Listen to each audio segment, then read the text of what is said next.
This pony wall cap made with epoxy was the last touch to this log home renovation. In this video, Mike steps back and lets his friends go through the simple Stone Coat Epoxy process. This was made using the same recipe as was used for the rest of the house, the kitchen, the windowsills, everything. So even though it was made by different folks, it carries the same flavor and matches the whole rest of the house. All possible through Stone Coat Countertops. Stay tuned and enjoy the video. Just wanted to give a really quick thank you to everybody who subscribed and followed us through the transformation of this log home. Welcome to Stone Coat. We are gonna make We're gonna make a cap for the top of the stairs that's gonna be amazing.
Color palette is unbelievable.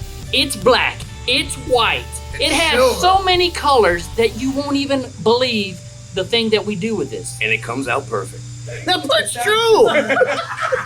Fun fact. Thanks, Kenny.